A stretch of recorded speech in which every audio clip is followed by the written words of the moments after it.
नमस्कार दोस्तों, आज बात करेंगे एक बहुत ही महत्वपूर्ण टॉपिक पर। और टॉपिक ये है कि जैसा कि आपको पता है कि आज से ही ट्रम्प भारत के ऊपर 25% टैरिफ लगाने की घोषणा कर चुके हैं, जो कि आज 1 अगस्त से लागू होने वाला है। तो यहाँ मैं विश्लेषण करूंगा इस बात का कि क्या ट्रम्प के ये टैरिफ भारत और चाइना को पास ला सकते हैं या एक साथ ला सकते हैं।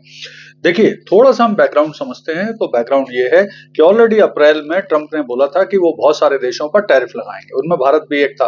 बाद में फिर उसे 3 महीने के लिए सस्पेंड कर दिया। फिर वो ट्रेड डील की वार्ताएँ भारत और यूएस के बीच में चलती रहीं।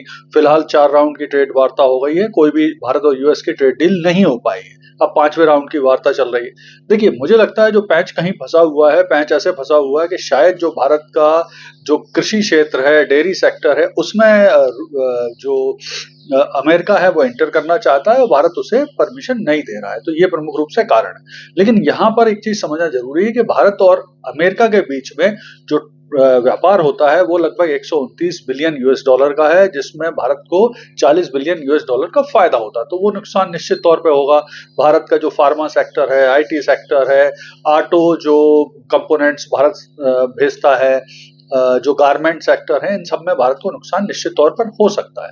लेकिन मुझे लगता है कि इसके परिणाम स्वरूप भारत और चाइना, क्योंकि चाइना पर भी प्रस्तावित है अमेरिका के ट्रम्प के टैरिफ, तो वो दोनों पास आ सकते हैं। तो ये निश्चित तौर पर भविष्य में जब चाइना और भारत पास आएंगे और रूस भी निश्चित तौर पर दोनों का सहयोगी है, तो इससे एक नया समीकरण बन सकता है जो अमेरिका को तकलीफ दे सकता है भविष्य में रणनीतिक तौर पर।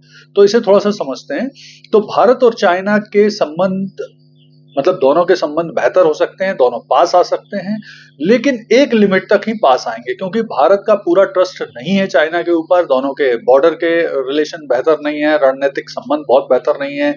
चाइना से बहुत ज्यादा सामान भारत आता है, तो भारत कम निर्यात कर पाता है। तो अब चाइना भी, अगर भारत चाइना सहयोग होगा तो चाइना भी अपने कुछ सेक्टर भारत के लिए खोल देगा। भारत को भी चाइनीज कंपनियों को इंटर करने के लिए कुछ रियायत देना पड़ेगी। तो ये सब चीजें हो सकती हैं। इसके अलावा जो ब्रिक्स देश हैं, उनके संगठन में सहयोग बढ़ सकता है भारत चाइना का। जो एससीओ है, संघाई कोऑपरेशन ऑर्गेनाइजेशन, उसमें भारत चाइना का सहयोग बढ़ सकता है। इसके अलावा जो आसियान कंट्री हैं, वहां भी भारत चाइना सहयोग बढ़ा सकते हैं। तो देखिए, संभावना बहुत है और इसका निश्चित तौर पर भारत को शुरुआती लॉस हो सकता है, लेकिन लॉन्ग टाइम में इस पर सबसे ज्यादा जो नुकसान होगा वो राजनीतिक तौर पर अमेरिका को ही होगा। अगर भारत चीन पास आए, रशिया ऑलरेडी दोनों के साथ सहयोग कर रहा है, तो इसका नुकसान भविष्य में उसको हो सकता है, अमेरिका को। यहाँ भारत को हाँ, एक और चीज इंपॉर्टेंट है कि क्वाड जो है, भारत, ऑस्ट्रेलिया और जापान और इंडिया का जो संगठन है यूएस के साथ, वो वो भी कमजोर होगा, जिससे चाइना को फायदा होगा, क्योंकि विशेष तौर पर ये चाइना के ही खिलाफ बनाया गया है। यहाँ पर एक चीज समझना और जरूरी है कि चूंकि यहाँ भारत की जो इकोनॉमी है वो एक्सपोर्ट ड्रिवन नहीं है। बहुत ज्यादा हम एक्सपोर्ट नहीं करते हैं। हमारा जो इंटरनल वो है, मतलब मार्केट है, भारत का जो घरेलू उपभोक्ता बाजार है वो काफी स्ट्रांग है, तो उससे हम काफी पूर्ति कर सकते हैं। हाँ, भारत को भविष्य में आसियान के रूप में नया मार्केट देखना पड़ सकता है या अफ्रीकन कंट्री में नया मार्केट देखना पड़ सकता है, वो एक परेशानी हो सकती है। लेकिन कुल मिला के अगर हम बात करें तो लॉन्ग टाइम में लॉस अमेरिका का यानी ट्रम्प का हो सकता है। भारत अमेरिका पे अब ट्रस्ट नहीं करेगा, ट्रम्प पर ट्रस्ट नहीं करेगा। और ट्रम्प का जो पाकिस्तान प्रेम जागृत हो गया है, क्योंकि उनकी वहां पे क्रिप्टो का इन्वेस्टमेंट हो गया है, उनकी कंपनी का सहयोग है वहां पर। पाकिस्तान ने उन्हें नो बोल देने की घोषणा कर दी है।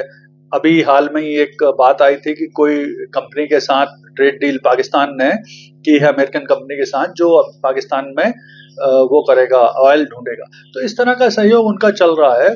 तो कुल मिला के अगर हम बात करें, और हाँ, अभी कल ट्रम्प ने यह भी बोल दिया है कि भारतीय इकोनॉमी, रशियन इकोनॉमी एक डेड इकोनॉमी है, जबकि इसके उलट भारत विश्व की चौथी अर्थव्यवस्था है, 6.4% की ग्रोथ है भारत में इकोनॉमी में। तो कुल मिला के अगर हम बात करें तो ट्रम्प की अब व्यक्तिगत जो खुन्नस है, जिस तरह से भारत ने उनके दावे को बार बार नकारा है कि उन्होंने युद्ध रुकवाया भारत पाकिस्तान के बीच में ऑपरेशन सिंदूर, तो उसे नकार दिया है, उसको लेकर उनकी शायद व्यक्तिगत खुन्नस अब काफी बढ़ गई। तो कुल मिलाकर अगर हम इस घटना का विश्लेषण करें तो भारत पर और चाइना पर टैरिफ लगना इन दोनों देश को करीब लाएगा, जो लॉन्ग टाइम में अमेरिका को, ट्रम्प को ही नुकसान पहुंचा सकता है। और अब भारत को भी बहुत सावधानी के साथ भविष्य में अमेरिका के साथ डील करने की जरूरत है। हालांकि अभी भी मैं इस बात को लेकर पॉजिटिव हूं कि शायद अगले कुछ दिनों में और महीनों में भारत अमेरिका की एक ट्रेड डील हो जाए और सब कुछ ठीक हो जाए। धन्यवाद।